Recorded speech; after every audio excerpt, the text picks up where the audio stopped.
لو أنزلنا هذا القرآن على جبل لرأيته خاشعا متصدعا من خشية الله.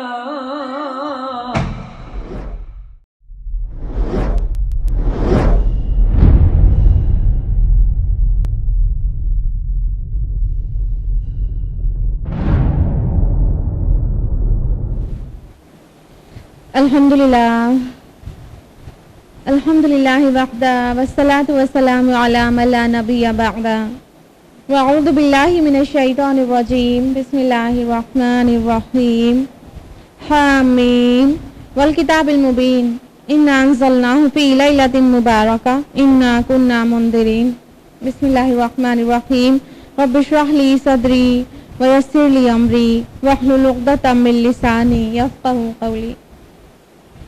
عزیز سامعات، خلاصہ قرآن مجید میں آپ کا تہہ دل سے خیر مقدم ہے. السلام علیکم ورحمۃ اللہ وبرکاتہ.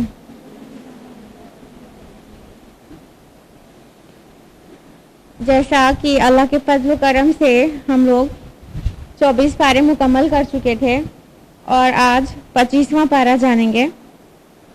اور 25ویں پارے کی شروعات سورہ شورا سے ہے. سورہ شورا سورہ نمبر 42 ہے. اس میں 5 رکوع اور 53 آیات ہیں اور اس کا نام سورہ شورا جو ہے وہ اس نسبت سے کہ آیت نمبر 38 میں وَأَمْرُهُمْ شُورَى بَيْنَهُمْ الفاظ آئے ہیں. اس نسبت سے اس کا نام سورہ شورا ہے. شورا مطلب مشورہ. مضمون پر غور کریں گے تو محسوس ہوگا کہ یہ سورہ حمیم سجدہ کے متصلاً بعد نازل ہوئی ہوگی، یعنی مکہ کے دور متوسط میں. اور اس کا جو مرکزی موضوع ہے وہ ہے دعوت توحید یعنی اقامت دین. اس سے پہلے بھی بتایا گیا ہے کہ توحید عملی کا جو مضمون چل رہا ہے وہ سورہ زمر سے شروع ہوا تھا اور سورہ مومن فصلت میں ایک خاص ترتیب اور تدریج سے آگے بڑھتا ہوا اس سورہ میں آ کر اجتماعی عملی توحید کی شکل میں اپنے کلائمیکس کو پہنچ گیا ہے.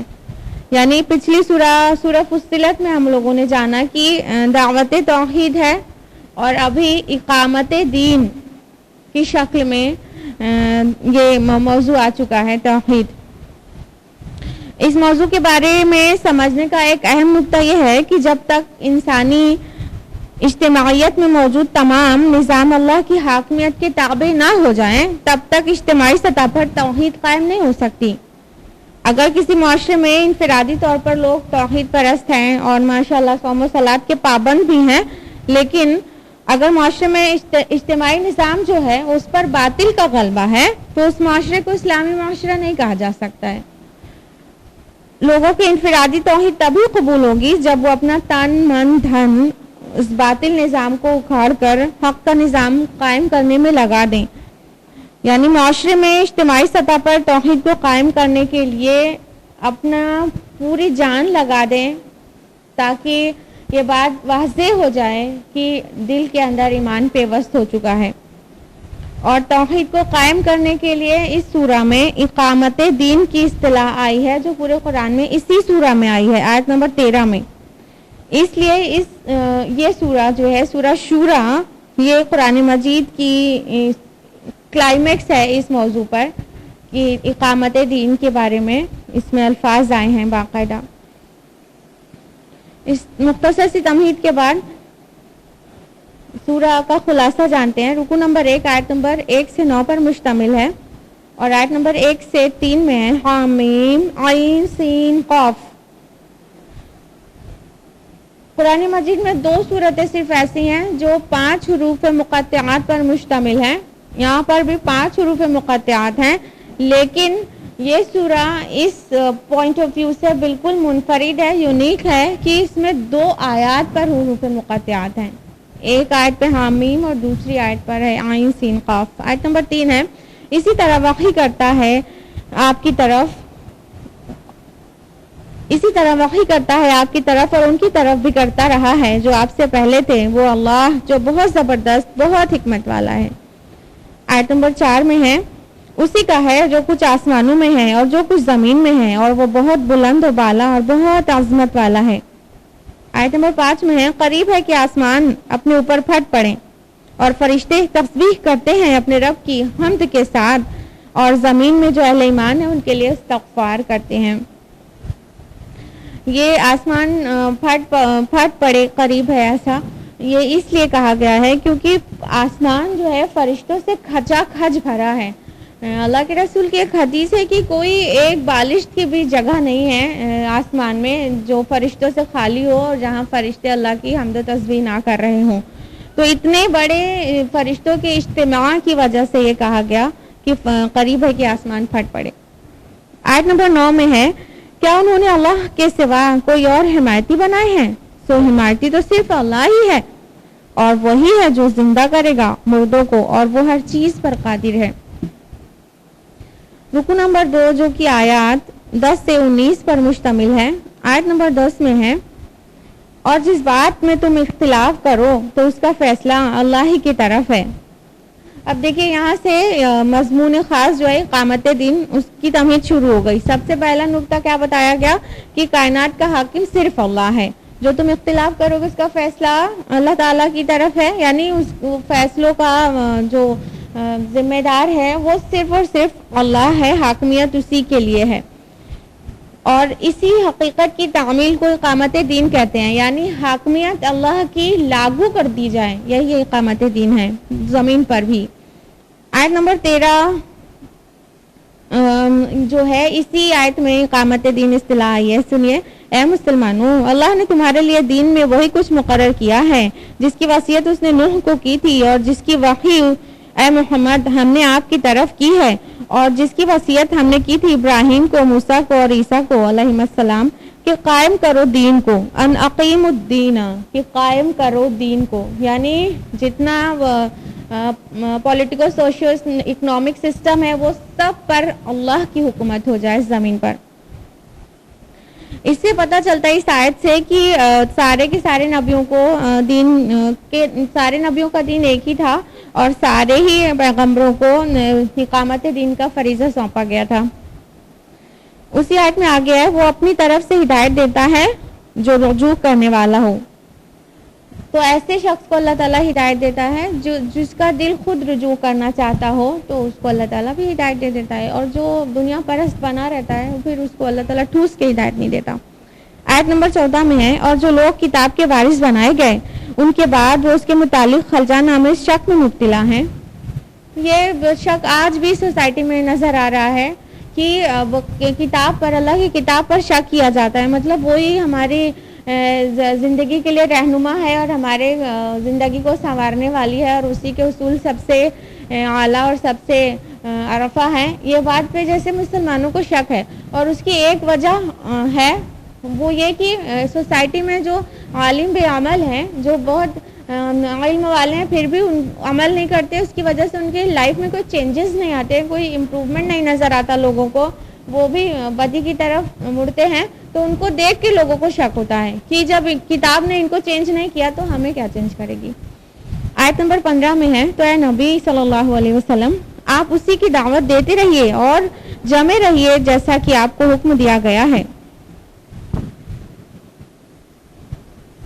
اور آپ کہہ دیجئے مجھے حکم ہوا ہے کہ میں تمہارے درمیان عدل قائم کروں۔ آیت نمبر 17 میں ہے، اللہ ہی ہے جس نے اتاری ہے کتاب بھی اور میزان بھی حق کے ساتھ، بے شک۔ رکو نمبر 2 آیات 20 سے 29 پر مشتمل ہے۔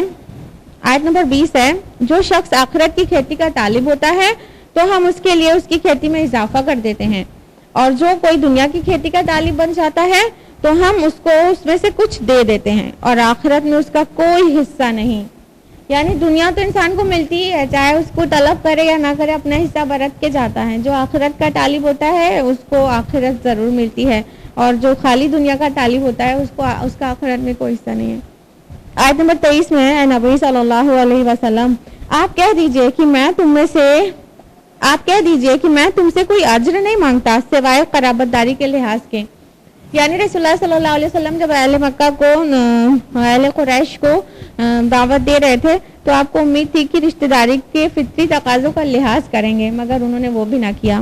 آیت نمبر 24 میں ہے کہ اور اللہ باطل کو مٹا دیتا ہے اور حق کا حق ہونا ثابت کر دیتا ہے اپنے کلمات سے۔ بے شک یہ بالکل واضح ہے۔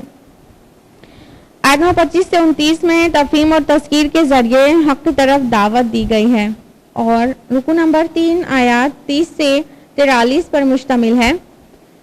آیت نمبر 30 میں ہے اور تم پر جو بھی مصیبت آتی ہے وہ در حقیقت تمہارے اپنے ہاتھوں کی کمائی یعنی اعمال کے سبب آتی ہے، اور اکثر کو تو وہ معاف بھی کرتا رہتا ہے۔ آیت نمبر 31 میں تنبیہ ہے اور آیت نمبر 32 سے 35 میں تفہیم ہے مگر تنبیہ اور وارننگ کے ساتھ۔ آیت نمبر 36 سے 43 کا جو موضوع ہے وہ پھر سے مرکزی مضمون کی طرف لوٹ رہا ہے۔ چنانچہ یہاں پہ 8 آیات ایسی ہیں جس میں وہ صاف بیان کیے گئے ہیں جو اقامت دین کی جد و جہد کرنے والے افراد کے لیے ناگزیر ہیں۔ ان اوصاف کو اپنانے کے بعد ہی ایک مجاہد کے اندر روح پیدا ہوگی جو اس کام کے لیے ضروری ہے۔ تو ان اوصاف کو ضرور جاننا چاہیے اگر ہم چاہتے ہیں کہ ہم مجاہدین فی سبیل اللہ بنیں اور دین کو قائم کرنے والیاں بنیں۔ اس کو علامہ اقبال نے کچھ اس طرح کہا ہے: ہو صداقت کے لیے جس دل میں مرنے کی تڑپ، پہلے اپنے پے کرے خاکی میں جاں پیدا کرے۔ تو کیا کیا کرنا ہوگا وہ 8 آیات ہیں، اس کی سمری آپ کے سامنے ہے۔ نمبر 1 کی دنیا کے بجائے آخرت کو ترجیح دینا ہوگا اور اللہ پر توکل کرنا ہوگا۔ دنیا کے پیچھے مارے نہیں پھرنا ہے، بس بنیادی ضروریات کے حد تک۔ دوسری چیز یہ ہے کہ بے حیائی اور برائی کے کاموں سے بچنا ہوگا، کبائر سے تو مکمل اجتناب کرنا ہوگا، اور یہ کہ غصے کی حالت میں معافی کی عادت ڈالنی ہوگی۔ غصے کو اتارنا نہیں ہے بلکہ معاف کر دینا بہتر ہے، اور صلاح قائم کرنی ہوگی، اور یہ کہ اجتماعی زندگی کے فیصلے میں مشورے سے کام لینا ہوگا۔ اسی آیت پر جو کہ آیت نمبر 38 ہے، اسی آیت پر اس سورہ کا نام سورہ شورا ہے۔ وَأَمْرُهُمْ شُورَى بَيْنَهُمْ، وہ آپس کے کام مشورے کے ساتھ کرتے ہیں۔ تو اجتماعی کام کو مشورے سے ہی کرنا چاہیے۔ مشورہ اللہ تعالیٰ نے سجیسٹ کیا ہے اور اللہ کے رسول نے اسے اپنی سنت بنا کے رکھا تھا۔ اور یہ کہ انفاق فی سبیل اللہ کرنا ہوگا اور زیادتی کا بدلہ یعنی قتال میں حصہ لینا ہوگا۔ جو زیادتی ہوئی تھی مکہ کے لوگوں پر، پھر وہاں مدینہ پہنچنے کے بعد ان کو کہا گیا کہ اب قتال کرو، لیکن اگر اصلاح کا امکان ہو تو معاف کر دینا ہی بہتر ہے، اور یہ کس صبر سے کام لینا ہوگا۔ یہ سارے اوصاف پیدا ہو جائیں گے تب ہی ایک مجاہد اس بڑے کام کے لیے تیار ہو پائے گا۔ رکو نمبر 5 آیت نمبر 44 سے 53 پر بیسڈ ہے۔ آیت نمبر 44 سے 50 میں مخالفین کو ان کی گمراہی پر متنبہ کرتے ہوئے اپنے رب کی پکار پر لبیک کہنے کی دعوت دی گئی ہے۔ آیت نمبر 44 ہے: اور جس کو اللہ نے گمراہ کر دیا ہو تو اس کے بعد ان کے لیے کوئی مددگار نہیں، اور تم دیکھو گے ظالموں کو کہ وہ عذاب کو دیکھیں گے تو کہیں گے کیا واپس لوٹ جانے کے لیے بھی کوئی راستہ ہے۔ یہ کتنی حسرت والا پل ہوگا۔ اس دن کے آنے سے پہلے ہم لوگوں کو اپنے اعمال کو سدھار لینا چاہیے۔ آیت نمبر 47 میں ہے: اپنے رب کی پکار پر لبیک کہو اس سے پہلے کہ اللہ کے حکم سے وہ دن آ جائے جسے لوٹایا نہ جا سکے گا۔ اور آیت نمبر 48 میں ہے: پھر اگر یہ لوگ اعراض کریں تو ہم نے آپ کو ان پر داروغہ بنا کر نہیں بھیجا۔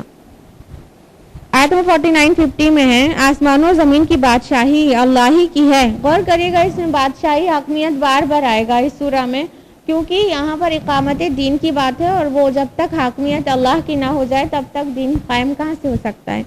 آسمانوں اور زمین کی بادشاہی اللہ ہی کی ہے، وہ پیدا کرتا ہے جو چاہتا ہے، جس کو چاہتا ہے بیٹیاں دیتا ہے اور جس کو چاہتا ہے بیٹے دیتا ہے، یا انہیں ملا کر دیتا ہے بیٹے اور بیٹیاں، اور جسے چاہتا ہے بانجھ کر دیتا ہے۔ یقیناً وہ سب کچھ جاننے والا اور ہر چیز پر قدرت رکھنے والا ہے، بے شک۔ اور اب سورہ شورا کی 3 اختتامی آیات ہیں۔ آیت نمبر 51 ہے: اور کسی بشر کا یہ مقام نہیں ہے کہ اللہ اس سے کلام کرے سوائے وحی کے۔ یہ وحی کی پہلی قسم کا تذکرہ ہے، اور اسے القاء یا الہام کہتے ہیں کہ دل میں کوئی بات ڈال دینا۔ اللہ تعالیٰ سامنے ظاہر میں آ کر کسی کو کچھ نہیں سکھاتا ہے، بات نہیں کرتا ہے سامنے آ کر کسی سے، بلکہ القاء یا الہام کرتا ہے۔ پھر آگے فرمایا یا پردے کی اوٹ سے، اور یہ وحی کی دوسری قسم ہے کہ موسیٰ علیہ السلام سے جس طرح اللہ تعالیٰ نے کلام کیا. آگے ہے یا وہ بھیجتا ہے کسی پیغامبر کو یعنی فرشتے کو, پھر وہ وحی کرتا ہے اللہ کے حکم سے جو چاہتا ہے. یہ وحی کی تیسری قسم ہے جو فرشتے یعنی جبریل علیہ السلام کے ذریعے پورا قرآن رسول اللہ صلی اللہ علیہ وسلم کے قلب اقدس پر نازل ہوا. تو یہ وحی کی تینوں اقسام کا ذکر آیت نمبر 51 میں آ گیا ہے. آیت نمبر 52 میں ہے اور اے نبی اسی طرح ہم نے آپ کی طرف وحی کی ہے ایک روح اپنے امر میں سے. اور یہ روح من امر اللہ جو کہا گیا ہے وہ قرآن مجید کو کہا گیا ہے. اور آپ نہیں جانتے تھے کہ کتاب کیا ہوتی ہے اور ایمان کیا ہوتا ہے, لیکن اس کو یعنی قرآن کو ہم نے ایسا نور بنایا ہے جس کے ذریعے سے ہم ہدایت دیتے ہیں اپنے بندوں میں سے جس کو چاہتے ہیں, اور آپ یقیناً سیدھے راستے کی طرف ہدایت دیتے ہیں. آیت نمبر 53 جو کہ لاسٹ آیا ہے, اس اللہ کے راستے کی طرف جس کی ملکیت ہے ہر وہ شے جو آسمانوں میں ہے اور ہر شے جو زمین میں ہے, آگاہ ہو جاؤ تمام معاملات اللہ کی طرف لوٹائے جائیں گے بے شک. اس طرح سورہ شورا مکمل ہوتی ہے. اور اب اگلی سورہ ہے سورہ زخرف, سورہ نمبر 43. سورہ الزخرف بھی مکی ہے, مکی صورتوں کا سلسلہ چل رہا ہے. اس میں 7 رکوع اور 89 آیات ہیں, اور اس کا جو نام ہے وہ آیت نمبر 35 و زخرفہ سے ماخوذ ہے. زخرف معنی ہوتا ہے سونا, اور زمانہ نزول کے اعتبار سے موضوع اور مضمون سے پتہ چلتا ہے کہ اسی زمانے میں نازل ہوئی ہوگی جس میں سورہ مومن, حامیم, سجدہ اور سورہ شورا نازل ہوئی ہیں, یعنی کہ مکہ کے دور وسطیٰ میں. اور اس کا جو مرکزی مضمون ہے وہ شرک ہے. شرک کی نامعقولیت کو واضح کرتے ہوئے توحید کے حق ہونے کا یقین پیدا کرانا اس سورہ کا مقصد ہے. اور یہاں پر آپ غور کریں گی کہ اجتماعیت کی بلند ترین سطح یعنی حاکمیت کی سطح پر شرک کا بیان ہے. ابھی ایک سورہ چھوڑ کے اگلی سورہ آئے گی سورہ جاسیہ, وہاں پہ ذاتی سطح پر شرک کا بیان ہے, لیکن یہاں اجتماعی سطح پر یعنی حاکمیت کے لیول پر شرک کا بیان ہے. اور یہ سورہ زخرف سورہ دخان دونوں خوبصورت جوڑے کی شکل میں ہیں. سورہ دخان اس کے بعد والی سورہ ہے اور دونوں کی ابتدائی آیات مشترک ہیں, اور دونوں میں ایک معنوی نسبت بھی ہے اگر آپ پہچان پائیں. سورہ زخرف کی 4 آیت میں قرآن کا تعارف ام الکتاب کے حوالے سے کرایا گیا ہے, اور سورہ دخان کی آیت نمبر 3 میں مبارک رات میں ام الکتاب سے قرآن کا نزول کا ذکر کیا گیا ہے. ام الکتاب دراصل اللہ تعالیٰ کے علم قدیم کو کہتے ہیں, جس کا ذکر سورہ واقعہ کی آیت نمبر 78 میں ہے کتاب مکنون نام سے, اور سورہ بروج کی آخری آیت میں لوح محفوظ نام سے ہوا ہے. یعنی ام الکتاب کیا ہے, لوح محفوظ یا کتاب مکنون, یہ تینوں ہی چیز اللہ تعالیٰ کا علم قدیم ہے. اب اس کا باقاعدہ خلاصہ جانتے ہیں. رکو نمبر 1 آیات 1 سے 15 پر مشتمل ہے. آیت نمبر 1 اور 2 میں ہے حامیم والکتاب المبین, حامیم قسم ہے اس کتاب کی جو بالکل واضح ہے. آیت نمبر 3 اور 4 میں ہے ہم نے اس کو بنایا قرآن عربی تاکہ تم سمجھ سکو, اور یہ ام الکتاب میں ہے ہمارے پاس بہت بلند و بہت حکمت والی, بہت بلند و بالا بہت حکمت والی.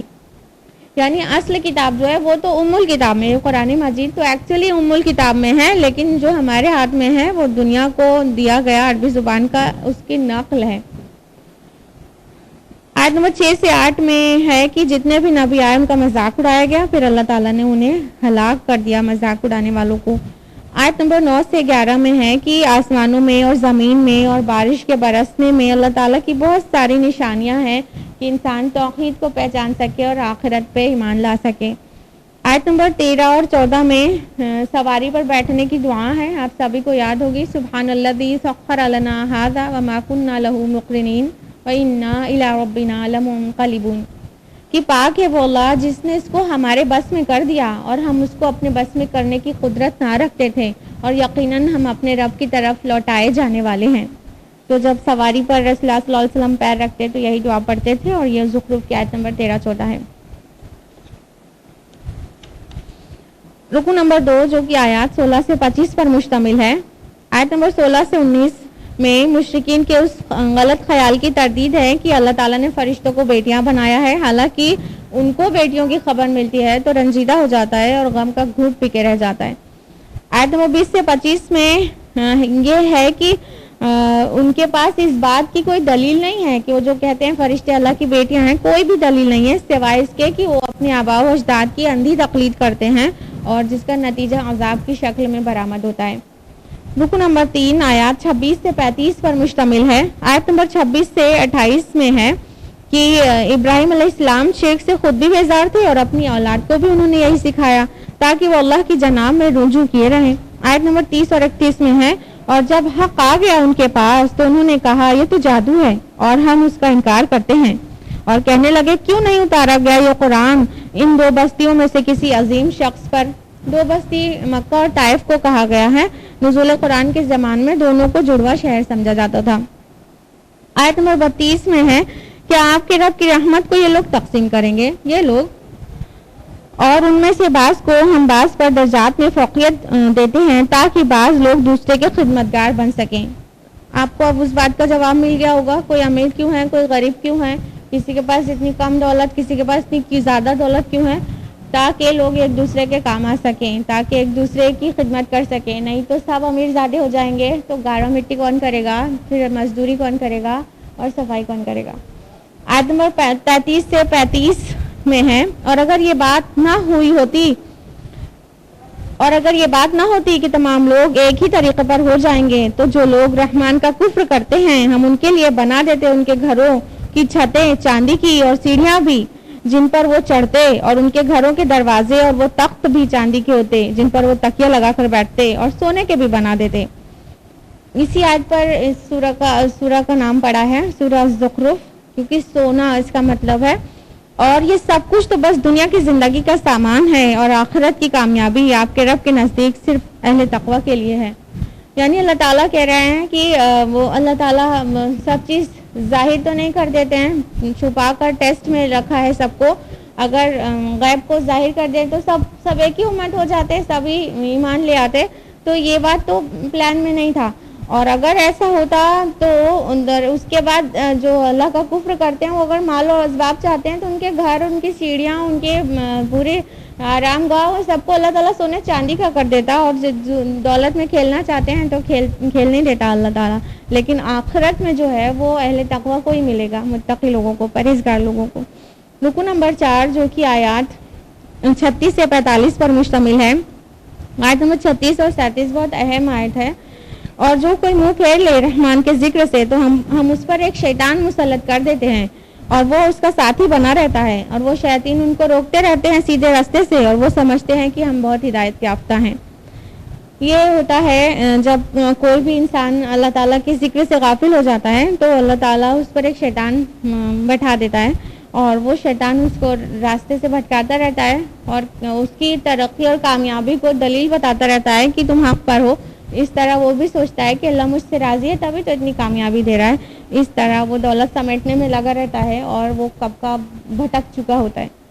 آیت نمبر 38 میں ہے، یہاں تک کہ جب وہ میرے پاس آئے گا تو کہے گا کاش میرے اور تمہارے بیچ مشرق اور مغرب کا فاصلہ ہوتا، تو بہت برا ساتھی ہے۔ یہاں پہ شیطان کو نہیں پہچان پا رہا ہے، وہاں پر وہ اس کو کہے گا بہت برا ساتھی ہے تو۔ آیت نمبر 40 میں ہے، تو کیا آپ بہروں کو سنائیں گے یا اندھوں کو راہ دکھائیں گے اور ان کو جو کھلی گمراہی میں مبتلا ہیں۔ آیت نمبر 44 ہے، یہ قرآن آپ کے لیے بھی یاد دہانی ہے اور آپ کی قوم کے لیے بھی، اور ان قریب آپ سب سے پوچھ گچھ ہوگی۔ رکو نمبر 5 جو کہ آیات 46 سے 56 پر بیسڈ ہے، اور یہ رکو انباء الرسول پر بیسڈ ہے، جس میں موسیٰ علیہ السلام اور فرعون کا تذکرہ ہے اور حاکمیت کی سطح پر شرک کا بیان ہے۔ آیت نمبر 46 سے 48 میں ہے کہ اللہ تعالیٰ نے موسیٰ علیہ السلام کو فرعون کے پاس بھیجا تو اس نے ان کا تمسخر کیا۔ آیت نمبر 48 میں ہے، اور ہم پکڑتے رہے اس عذاب کے ذریعے شاید وہ باز آ جائیں۔ یعنی یہ چھوٹے چھوٹے عذابوں کا ذکر ہے جو آل فرعون پر آئے تھے، کبھی مینڈک، کبھی ٹڈی دل، کبھی خون، کبھی چچڑی، یہ سب ان کے اوپر آتا رہا تاکہ وہ رجوع کریں اللہ کی طرف۔ آیت نمبر 49 میں ہے کہ اب یہ جب عذاب آتا تو موسیٰ علیہ السلام سے کیا کہتے تو سنیے۔ آیت نمبر 49، اور وہ کہتے اے جادوگر اپنے رب سے ہمارے لیے دعا کر اس عہد کی بنا پر جو اس نے تم سے کر رکھا ہے تو ہم ضرور ہدایت یافتہ ہو جائیں گے. آیت نمبر 50 میں ہے پھر جب ہم دور کر دیتے ان سے عذاب تو اسی وقت وہ وعدے سے پھر جاتے. دیکھیے اس وقت بھی اتنی سرکشی پہ آمادہ تھے کہ کہتے تھے اے جادوگر موسیٰ علیہ السلام کو. اور پھر جب اللہ تعالیٰ سے موسیٰ علیہ السلام دعا کرتے اس عذاب کو ہٹا لینے کے لیے اور وہ عذاب اللہ تعالیٰ ہٹا دیتا ان پر سے تو پھر ہدایت پہ نہیں آتے, پھر وہ اپنے ہی ڈھرے پہ رہتے. آیت نمبر 51 سے 55 میں ہے کہ فرعون نے بہت بڑا تکبر کیا اور بے بنیاد مطالبات کیے کہ اس کے لیے کوئی سونے کا کنگن کیوں نہیں اتارا گیا, کیوں اس کے ساتھی فرشتے بن کر نہیں نازل ہوئے. تو اللہ تعالیٰ کی ناراضگی کو مول لے لیا اور اللہ تعالیٰ نے ان سب کو غرق کر دیا. آیت نمبر 56 میں ہے چنانچہ ہم نے انہیں بنا دیا ماضی کی داستان اور بعد والوں کے لیے ایک نشان عبرت. رکو نمبر 6 جو کہ آیات 57 سے 67 پر بیسڈ ہے. آیت نمبر 57 میں ہے اور جب ابن مریم کی مثال بیان کی جاتی ہے تو اس پر آپ کی قوم چلانے لگتی ہے. یعنی اہل مکہ جب عیسیٰ علیہ السلام کا نام سنتے تھے تو کہتے تھے کہ عیسیٰ علیہ السلام کی یہ تعریفیں کرتے ہیں اور عیسیٰ علیہ السلام بھی تو وہ ہیں جن کی قوم ان کو پوجتی ہے, ان کی عبادت کرتی ہے. تو ہمارے معبودوں کو یہ کہتے ہیں کہ جہنم کا ایندھن ہے تو پھر عیسیٰ علیہ السلام کے بارے میں ان کی تعریف کیوں کرتے ہیں؟ وہ بھی معاذ اللہ جہنم کے ایندھن ہوئے کیونکہ ان کی قوم ان کی عبادت کرتی ہے. آیت نمبر 61 میں اس کے بعد اس کی آیات میں اسے کلیئر کیا گیا ہے کہ عیسیٰ علیہ السلام تو اللہ تعالیٰ کے بندے اور رسول ہیں. آیت نمبر 61 میں عیسیٰ علیہ السلام کی سیکنڈ کمنگ کو قیامت کے لیے ایک نشانی, ایک علامت کہا گیا ہے. اور آیت نمبر 63 میں ہے اور جب آئے عیسیٰ واضح نشانیاں لے کر تو انہوں نے کہا میں تمہارے پاس حکمت لے کر آیا ہوں. اور یہ حکمت کس کو کہا؟ انجیل کو. انجیل میں حکمت تھی, احکام نہیں تھے. اور تورات میں احکام ہے, حکمت نہیں ہے. اور قرآن مجید میں احکام بھی ہے اور حکمت بھی. آیت نمبر 64 میں ہے عیسیٰ علیہ السلام نے فرمایا یقیناً اللہ ہی ہے جو میرا رب ہے اور تمہارا رب ہے, بس تم اسی کی بندگی کرو, یہی سیدھا راستہ ہے. آیت نمبر 66 سے 67 میں ہے کہ کیا یہ لوگ قیامت کے منتظر ہیں جس دن دوست کام نہیں آئے گا اور بلکہ وہ دشمن بن جائے گا. اور اب آخری رکوع اس سورہ کا, سورہ زخرف کا رکوع نمبر 7 جو کہ آیات 68 سے 89 پر بیسڈ ہے. اور یہ سورہ کی اختتامی آیات ہیں جن میں منکرین کو تنبیہ کی گئی ہے اور اللہ سے ڈرنے والوں کو خوشخبری سنائی گئی ہے. آیت نمبر 68 سے 73 میں ہے فرمانبرداروں کے لیے جنت ہے, وہاں وہ ہوگا جو نفس طلب کرتا ہے اور یہ بدلہ ان کو ان کے اعمال کی بدلے میں ملے گا. آیت نمبر 74 سے 77 میں ہے کہ مجرموں کے لیے جہنم ہے اور وہاں عذاب میں اور سختیوں میں وہ موت کی تمنا کریں گے مگر جواب ملے گا اب تو تمہیں یہاں ہمیشہ رہنا ہے, موت نہیں آئے گی. آیت نمبر 78 سے 80 میں ہے کہ نہ ماننے والوں کو پھر تنبیہ کی جا رہی ہے, عذاب کا تذکرہ کر کے ابھی بھی نہیں جو مانیں گے ان کو تنبیہ ہے. آیت نمبر 81 میں ہے اے نبی صلی اللہ علیہ وسلم ان سے کہیے اگر رحمان کا کوئی بیٹا ہوتا تو سب سے پہلا اس کی عبادت کرنے والا میں ہوتا. کتنی عجیب انداز ہے نا, یہاں پر اللہ کے رسول سے کہلایا جا رہا ہے کہ اگر بالفرض رحمان نے بیٹا بنایا ہوتا تو محمد صلی اللہ علیہ وسلم آپ کہہ دیجئے کہ میں سب سے پہلے اس کی عبادت کرتا.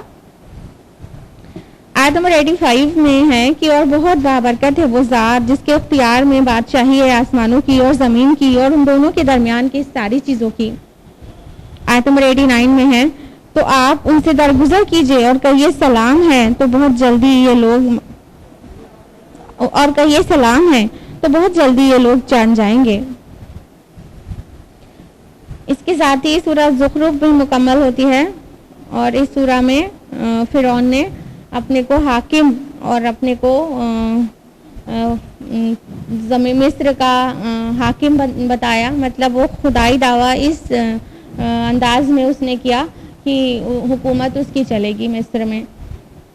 اس کے بعد ہے سورہ دخان, سورہ نمبر 44, 3 رکوع اور 59 آیات ہیں اس میں.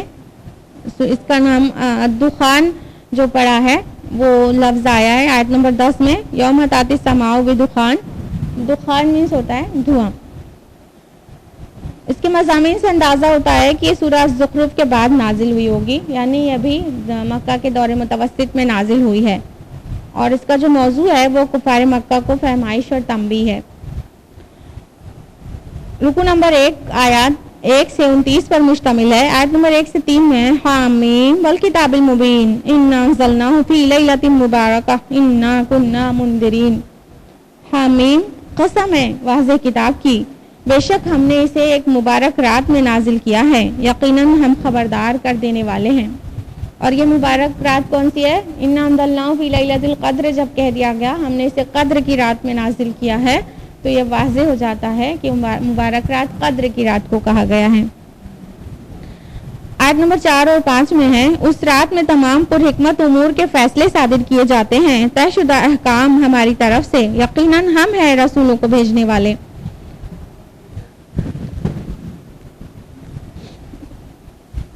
یعنی وہ جو لیلۃ القدر ہے اس دن کیا ہوتا ہے، تدبیر کائنات کے جو فیصلے ہیں وہ جاری کر دیے جاتے ہیں، مطلب یہ کہ امپلیمنٹیشن کے لیے ملائکہ کے سپرد کر دیے جاتے ہیں. آیت نمبر 7 to 9 میں یہ ہے کہ کائنات کا مالک صرف اور صرف اللہ ہے اور وہی عبادت کا مستحق ہے اکیلے. آیت نمبر 10 اور 11 میں ہے تو آپ انتظار کیجئے اس دن کا جس دن آسمان لائے گا دھواں، وہ ڈھانپ لے گا ان لوگوں کو، ایک دردناک عذاب ہوگا. یہ جو دھوئیں کا ذکر ہے اس کے ایکسپلینیشن میں مفسرین کا ڈفرینس آف اوپینین ہے. بعض کہتے ہیں مکہ میں جو قحط پڑنے والا تھا اسی کی پیش گوئی ہے، اور جب قحط پڑا تھا اور بارش بہت دن سے نہیں ہوئی تھی تو پورے سما میں ایک دم دھول سے بھر گیا تھا، اور جب آسمان کی طرف نظر اٹھا کر دیکھو تو دھواں سا نظر آتا تھا، تو یہ اس دھوئیں کا ذکر ہے. لیکن بعض مفسرین کہتے ہیں کہ یہ قیامت کی 10 نشانیوں میں سے ایک نشانی ہے، قیامت سے پہلے آسمان میں دھواں سا اٹھے گا. وہ حدیث کی روشنی میں 10 نشانیاں، اس میں ایک نشانی یہ بھی ہے. بعض کہتے ہیں اس کا تذکرہ ہے، اور بعض تو یہ بھی کہتے ہیں کہ قیامت میں جو دھواں چھوڑا جائے گا سزا کے لیے یہ اس کا ذکر ہے. واللہ اعلم. آیت نمبر 15 اور 16 میں ہے کہ ہم دور کر دیں گے اس عذاب کو تھوڑی دیر کے لیے تو تم لوٹ کر وہی کچھ کرو گے جو پہلے کر رہے تھے. جس دن ہم پکڑیں گے بڑی پکڑ، یقیناً ہم پورا انتقام لیں گے. یعنی جب موقع دیا جائے گا تو پھر سے آپ وہی کرو گے. آیت نمبر 17 سے 29 میں موسیٰ علیہ السلام اور فرعون کا تذکرہ ہے کہ اللہ تعالیٰ نے قوم فرعون کو آزمایا اور ایک معزز رسول بھیجا ان کے درمیان، تو فرعون اور آل فرعون نے ان کی بات نہیں مانی. پھر انہوں نے دعا کی، یعنی موسیٰ علیہ السلام نے، کہ یہ مجرم قوم ہے اللہ باری تعالیٰ. تو اللہ تعالیٰ نے انہیں حکم دیا کہ بنی اسرائیل کو لے کر راتوں رات نکل جائیے، اور یہ جو لشکر ہے وہ غرق ہونے والا ہے. پھر انہیں دوسروں کو بنا دیا جو آل فرعون چھوڑ کر گئے تھے. آیت نمبر 29 میں ہے پھر نہ تو ان پر آسمان رویا اور نہ زمین، اور نہ ہی انہیں مہلت دی گئی. رکو نمبر 2 جو کہ آیات 30 سے 42 پر مشتمل ہے. آیت نمبر 30 سے 33 میں موسیٰ علیہ السلام اور بنی اسرائیل کا جو قصہ ہے وہ کنکلوڈ کیا گیا ہے. اس کے بعد آیت نمبر 34 سے آخر تک سورہ کے آخرت کا انکار کرنے والوں اور اس پر ایمان لا کر تقویٰ کی زندگی بسر کرنے والوں کا الگ الگ انجام بیان کیا گیا ہے. آیت نمبر 34 سے 36 میں ہے یہ لوگ تو یہی کہہ رہے ہیں کچھ نہیں مگر یہ ہماری پہلی موت ہی ہوگی اور ہم دوبارہ اٹھائے جانے والے نہیں، تو لاؤ ذرا ہمارے آباء و اجداد کو اگر تم سچے ہو. یعنی کہتے تھے کہ وہ ہماری دوسری زندگی نہیں ہے، اور اگر وہ آخرت کے لیے تم ہمیں دعوت دے رہے ہو تو اسی بات پہ ہمارے آباء و اجداد جو مر چکے ان کو زندہ کر کے دکھاؤ. آیت نمبر 37 میں ہے کیا یہ بہتر ہیں یا تبع کی قوم اور وہ لوگ جو ان سے پہلے تھے، ہم نے ان سب کو ہلاک کر دیا، بے شک وہ لوگ مجرم تھے. تبع جو ہے یمن کے قدیم بادشاہوں کا لقب ہوا کرتا تھا. جس طرح عراق کے بادشاہ کو نمرود اور مصر کے بادشاہ کو فرعون کہا جاتا تھا، اسی طرح یمن کے بادشاہوں کو تبع کہا جاتا تھا. آیت نمبر 38 میں ہے اور ہم نے آسمانوں اور زمین کو اور جو کچھ ان کے مابین ہے محض کھیل کے طور پر تخلیق نہیں فرمایا. آیت نمبر 40 اور 41 میں ہے یقیناً فیصلے کا دن ان سب کا وقت معین ہے جس دن کوئی دوست کسی دوست کے کچھ بھی کام نہیں آ سکے گا. اور اب رکو نمبر 3 جو کہ آیات 43 سے 59 پر بیسڈ ہے. آیت نمبر 43 سے 46 میں ہے عذاب کا ذکر جہنم کے. ان شجرۃ الزقوم طعام الاثیم، بے شک شجرہ زقوم کھانا ہے گناہ گاروں کا. پگھلے ہوئے تانبے کی طرح کھولے گا پیٹوں کے اندر جیسے گرم پانی کھولتا ہے. اس کے بعد آیت نمبر 47 سے 50 میں مزید جہنم کے عذاب کا تذکرہ ہے. آیت نمبر 51 سے 57 میں متقین کے لیے جنت کی خوشخبری اور اس کی بہت ساری نعمتوں کا بیان ہے. آیت نمبر 58-59 میں کنکلوڈنگ آیات ہیں، وہ یہ ہیں: تو ہم نے اس قرآن کو آسان کر دیا آپ کی زبان پر تاکہ یہ لوگ نصیحت حاصل کریں، تو آپ انتظار کیجئے، یہ بھی انتظار کر رہے ہیں. سورہ دخان چھوٹی سی سورت تھی، 3 رکوعوں پر مشتمل، مکمل ہو گئی. اور اب ہم لوگ جانیں گے سورہ جاثیہ. سورہ جاثیہ سورہ نمبر 45 ہے. مکی سورتوں کا سلسلہ چل رہا ہے. رکوع نمبر اس میں 4 رکوع اور 37 آیات ہیں. اور اس میں آیت نمبر 28 میں قیامت کے دن ہر گروہ جاثیہ یعنی گھٹنوں کے بل گرے ہوئے آئیں گے، اس کا ذکر ہوا ہے. اس مناسبت سے اس سورہ کا نام سورہ جاثیہ ہے. اور یہ مکی سورہ ہے اور مضامین سے اندازہ ہوتا ہے کہ یہ سورہ دخان کے بعد قریبی زمانے میں ہی نازل ہوئی ہوگی، یعنی مکہ کے مڈل پیریڈ میں. مرکزی مضمون جو ہے وہ توحید اور آخرت کے متعلق کفار کے اعتراضات کا اور شبہات کا جواب دینا ہے اور اس کے نتائج سے متنبع کرنا ہے. ابھی ہم نے بتایا تھا سورہ زخرف میں اجتماعی سطح پر شرک کا ذکر ہے، اور سورہ الجاثیہ میں اب آپ دیکھیں گے کہ انفرادی سطح پر شرک کا ذکر آیا ہے. سورہ جاثیہ اس کے بعد آنے والی سورہ الاحقاف کے ساتھ جوڑے کی شکل میں ہے، اور ان دونوں کی درمیان جو نسبت ہے وہ یہ کہ آغاز میں 2 آیات بھی مشترک ہیں. رکوع نمبر 1 آیات 1 سے 11 پر مشتمل ہے. آیت نمبر 1-2 میں ہے: حامیم تنزیل الکتاب من اللہ العزیز الحکیم. حامیم، یہ کتاب کا نازل کیا جانا اللہ کی طرف سے ہے جو بہت زبردست اور بہت حکمت والا ہے.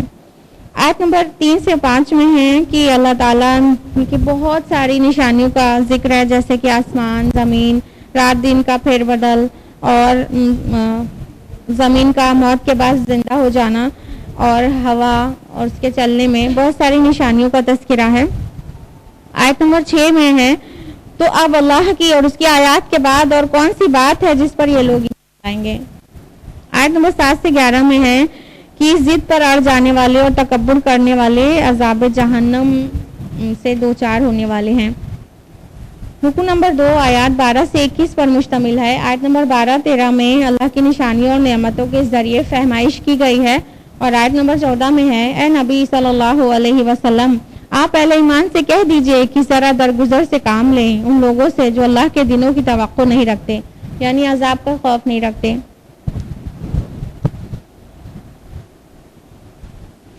آیت نمبر 15 میں ہے: جس نے اچھا کام کیا تو اس نے اپنے ہی بھلے کو کیا، اور جس کسی نے برا کام کیا تو اس کا وبال اسی پر ہوگا، پھر تم اپنے رب کی طرف لوٹا دیے جاؤ گے. آیت نمبر 16 سے 20 میں بنی اسرائیل کو تنبیہ ہے کہ انہوں نے علم آ جانے کے بعد آپس کی زدہ سے اختلاف کیا ہے، لیکن اب جو شریعت نازل کی جا رہی ہے لوگوں کو چاہیے کہ اس کی پیروی کریں. آیت نمبر 21 میں ایمان لانے والے اور نیک اعمال کرنے والے ہرگز آپس میں برابر نہیں ہیں، اس بات کا تذکرہ ہے. رکوع نمبر 3 آیات 22 سے 26 پر مشتمل ہے. آیت نمبر 23 میں ہے: افرأیت من اتخذ الہہ ہواہ، کہ کیا آپ نے اس کو نہیں دیکھا جس نے اپنی خواہش نفس کو اپنا معبود بنا لیا ہے. اب یہ ہو گیا نا انفرادی شرک. یہ انفرادی شرک ہے جو ہر انسان اپنی خواہش نفس کے پیچھے بھاگا جا رہا ہے، اس کی مکمل اطاعت کر رہا ہے، یہی ہے اس کو معبود بنا لینا. آیت نمبر 24 میں ہے: وہ کہتے ہیں نہیں کوئی اور زندگی سوائے دنیا کی زندگی کے نہیں ہے، ہم خود ہی مرتے اور جیتے ہیں اور ہمیں ہلاک کرتا ہے، نہیں ہلاک کرتا مگر زمانہ. حالانکہ ان کے پاس کوئی علم نہیں ہے، وہ تو صرف ظن سے کام لے رہے ہیں، یعنی آخرت کا انکار کرنے کا کوئی علم نہیں ہے، وہ ظن یعنی گمان کی پیروی کر رہے ہیں. آیت نمبر 24 میں ہے: آپ کہیے اللہ ہی تمہیں زندہ کرتا ہے اور وہی تمہیں موت دے گا. اور اب آخری رکوع آیات 27 سے 37 پر مشتمل ہے. آیت نمبر 28 میں ہے کہ قیامت کے دن کیا ہوگا کہ تم دیکھو گے کہ ہر امت گھٹنوں کے بل پڑی ہوئی ہوگی. وَتَرَى كُلُّ أُمَّةٍ جَاثِيَةً، اسی نسبت سے سورہ کا نام سورہ جاثیہ ہے. ہر امت کو بلایا جائے گا ان کے اعمال نامے کی طرف. آیت نمبر 29 میں ہے جو کچھ تم کرتے تھے ہم اسے لکھواتے جاتے تھے. یعنی فرشتوں کو اللہ تعالیٰ نے لگا دیا ہے, بس عمل جیسا انسان نے کیا تب تک ریکارڈ بھی ہو جاتا ہے. اس کے بعد اللہ تعالیٰ مشرکین سے خطاب کرتا ہے آیت نمبر 32 میں, اور جب کہا جاتا تھا کہ اللہ کا وعدہ سچ ہے اور قیامت آنے میں کوئی شک نہیں تو تم کہتے تھے ہم نہیں جانتے کہ قیامت کیا ہوتی ہے, ہاں ہمیں ایک گمان سا ہوتا ہے اور ہم یقین کرنے والے نہیں ہیں. یہاں پر یقین لفظ بہت بہت اہم ہے. آخرت کو صرف ایک رسمی نظریے پر مان لینا یہ کافی نہیں ہے ایمان کے لیے, بلکہ ایمان کو اگر نتیجہ خیز بنانا ہے تو دل کی گہرائی سے یقین بھی کرنا ہوگا. آیت نمبر 33 سے 35 میں آخرت کو جھٹلانے والوں کی سزا کا بیان ہے, اور آیت نمبر 36 اور 37 آخری آیات ہیں. فَلِلَّهِ الْحَمْدُ رَبِّ السَّمَاوَاتِ وَرَبِّ الْأَرْضِ رَبِّ الْعَالَمِينَ. بس ساری کی ساری تعریف اور شکر اللہ کے لیے ہے جو آسمانوں کا رب ہے اور زمین کا رب ہے اور تمام عالم کا رب ہے. وَلَهُ الْكِبْرِيَاءُ فِي السَّمَاوَاتِ وَالْأَرْضِ, اور اسی کی بڑائی ہے آسمانوں میں اور زمین میں. وَهُوَ الْعَزِيزُ الْحَكِيمُ, اور وہ بہت زبردست اور بہت حکمت والا ہے. بے شک اس کے ساتھ ہی سورہ جاسیہ مکمل ہوتی ہے, اور سورہ جاسیہ کے مکمل ہونے کے ساتھ ساتھ 25واں پارہ بھی مکمل ہوتا ہے. الحمدللہ. ربنا